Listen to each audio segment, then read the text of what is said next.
Ya, selamat datang di course Introduction to Information System dengan saya Nurul Kusmawardani.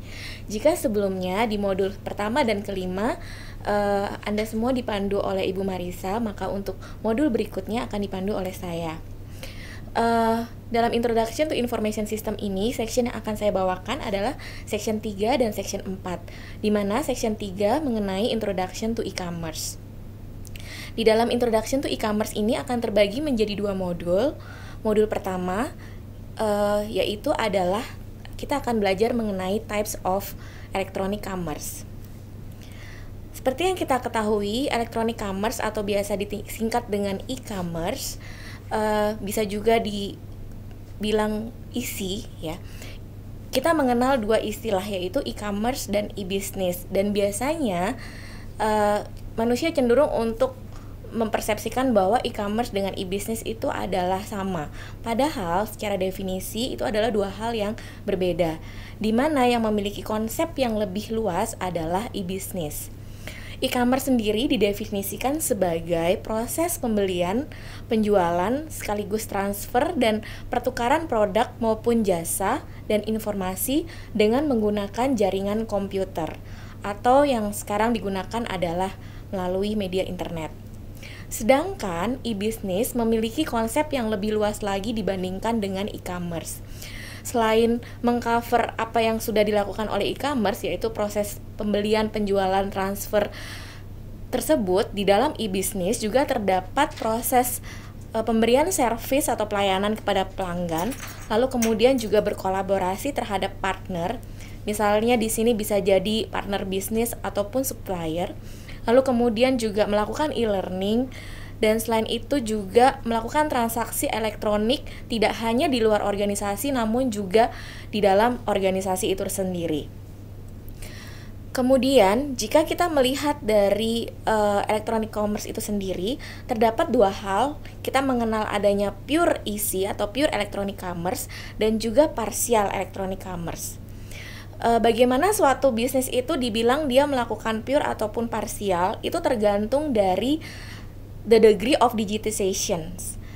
Terdapat 3 degree of digitization. Yang pertama adalah dilihat dari produknya.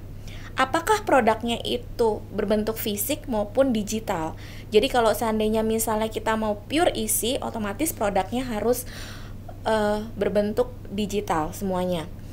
Produk digital itu misalnya contohnya seperti e-book ya, atau misalnya seperti movie MP3 dan lain sebagainya, atau software. Sedangkan produk berbentuk fisikal adalah produk yang memang bisa kita pegang, bisa kita bawa. Oke. Kemudian degree of digitization yang lainnya adalah proses. Jadi proses itu juga harus bisa diidentifikasikan sebagai fisik atau digital. Misalnya proses transaksinya. Jadi kalau seandainya misalnya kita menggunakan pure EC, maka transaksinya haruslah berbentuk melalui media internet ya, digital. Proses transaksi termasuk pembayarannya. Sedangkan kalau misalnya proses yang berbentuk fisik, maka itu seperti konvensional biasa, di mana kita mendatangi toko, kemudian membeli produknya secara fisik, dan transaksi juga dilakukan secara fisik dengan menggunakan pembayaran fisik. Kemudian degree of digitization yang terakhir adalah delivery agent. Ini adalah agent yang mengirimkan barang atau jasa yang dipesan oleh customer. Jadi kalau seandainya misalnya kita menggunakan pure EC, maka delivery agentnya harus berbentuk digital. Misalnya melalui email, bisa berbentuk e-tiket, elektronik tiket ya, atau elektronik voucher, atau maupun bisa juga dengan menggunakan sarana download. Sedangkan kalau berbentuk fisikal, maka kita bisa menggunakan jasa kurir untuk mengirimkan barang, atau mungkin customer akan mengambil sendiri barangnya.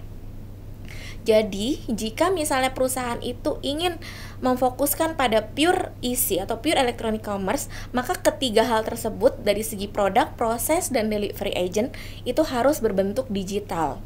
Sedangkan kalau seandainya misalnya salah satunya masih dilakukan secara fisik, misalnya produknya masih berbentuk fisik atau prosesnya juga fisik ataupun delivery agent yang fisik, namun ada yang digital, maka kita menyebutnya partial electronic commerce. Nah, Selain itu, terdapat juga istilah yang lain. Jadi jika organisasi itu melakukan pure isi, itu bisa juga dibilang sebagai virtual organization atau dikenal juga dengan nama pure play. Sedangkan untuk organisasi yang melaksanakan partial isi, di mana ada beberapa prosesnya yang digital sedangkan yang lainnya berbentuk fisik, maka kita menamakannya click and mortar organization. Sedangkan untuk organisasi yang melaksanakan pure physical, di mana produk, proses, dan delivery agentnya adalah berbentuk fisik, maka dinamakan brick and mortar organization. Kemudian untuk jenis-jenis e-commerce itu sendiri, terdapat beberapa jenis e-commerce, di mana saya akan menjelaskan 6 jenis e-commerce-nya. Yang pertama adalah yang paling sering kita gunakan dan paling sering kita temui adalah B2C, business to consumer. Di mana dalam business to consumer, pihak penjual adalah organisasi sedangkan pihak pembeli atau buyer adalah individu. Kita bisa melihat contoh pada gambar di sini adalah contoh beberapa perusahaan yang menggunakan B2C. Kemudian yang berikutnya adalah business to business atau disingkat dengan B2B. Dalam business to business ini di mana penjual dan pembeli keduanya adalah organisasi. Jadi, pembelian produk biasanya dilakukan dalam jumlah yang cukup besar atau kita bilangnya grosir. Salah satu contoh website yang melakukan B2B adalah Alibaba.com. Website dari China ini memang khusus untuk melakukan pemesanan produk dalam lot atau jumlah yang lebih besar, dan biasanya yang membeli pun adalah pihak organisasi, bukan individu. Kemudian untuk tipe e-commerce yang berikutnya adalah consumer to consumer atau C2C, di mana dalam C2C kebalikannya dengan B2B adalah di sini pihak pembeli dan penjual adalah individu. Kita di Indonesia mengenal adanya seperti bukalapak.com atau Tokopedia, sedangkan mungkin yang skala internasional ada ebay.com.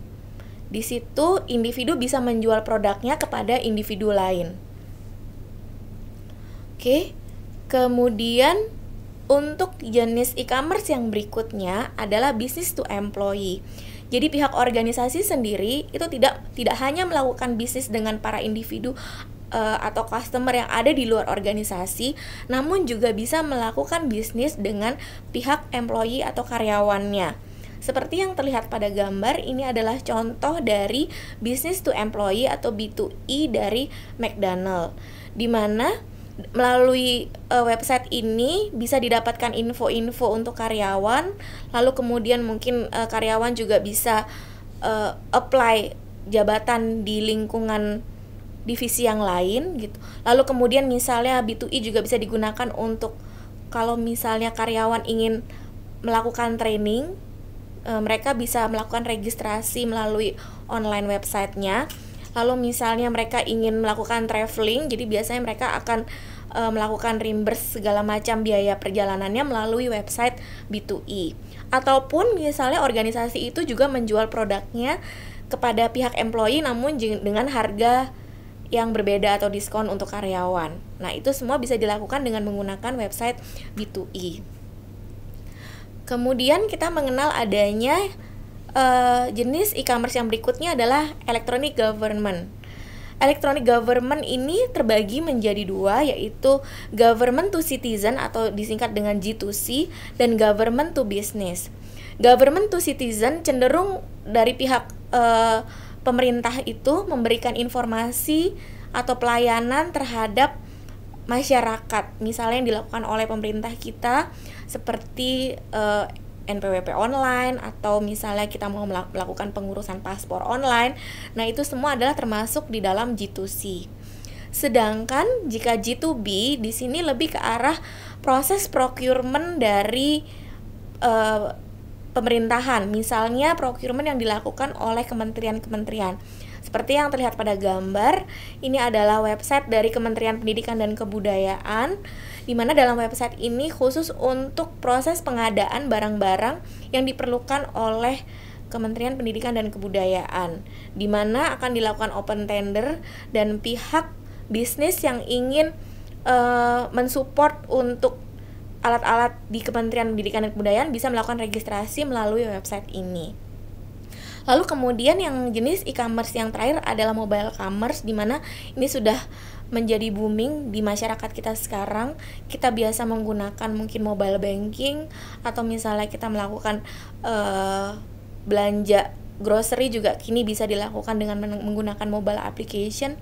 Lalu misalnya kita biasa mendownload aplikasi, lalu kemudian aplikasi tersebut mungkin ada sebagian besar yang berbayar dan kita melakukannya juga secara mobile, atau beberapa situs-situs B2C misalnya seperti Amazon.com ya, dan kemudian ada Traveloka.com dan lainnya, itu memiliki format mobile commerce yang memudahkan bagi pengguna untuk berbelanja. Sekian tipe dari e-commerce. Kita akan bertemu kembali dalam modul berikutnya.